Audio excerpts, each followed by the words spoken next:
जेव्हा देव आणि दैत्य दोघेही अमृतासाठी एकत्र आले, तेव्हा समुद्रमंथन सुरू झाले.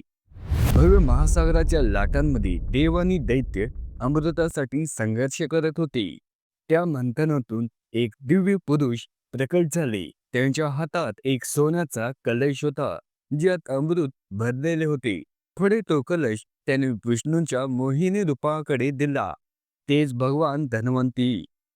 त्यांच्या समर्पणात आपण धनोत्रयोदशी साजरी करतो, जिला धन्वंती जयंती असंही म्हणतात.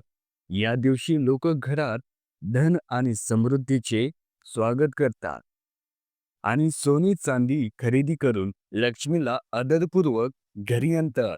घरातील स्वच्छता, समृद्धी आणि शुभ संकल्प हे धनत्रयोदशीचे मुख्य प्रतीक आहे, असंही मानलं जातं. या रात्री मृत्यूही टाळता येतो. एक कथा सांगते, एका तरुण राजपुत्राला अल्पायुगी मरण येणार होतं. पण त्याची पतिव्रता पत्नी दारात दिवे लावून मंत्रोच्चार करत बसली. तिच्या तेजाने यमराजही थांबले आणि राजपुत्राला जीवनदान मिळाले. तेव्हापासून या दिवशी लोक घराबाहेर आणि अंगणात दिवे लावतात.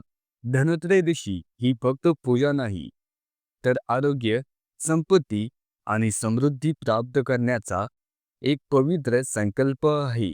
जर हा व्हिडिओ तुम्हाला आवडला असेल तर लाईक करा. चॅनलवर नवीन असाल तर सबस्क्राईब करा. धन्यवाद.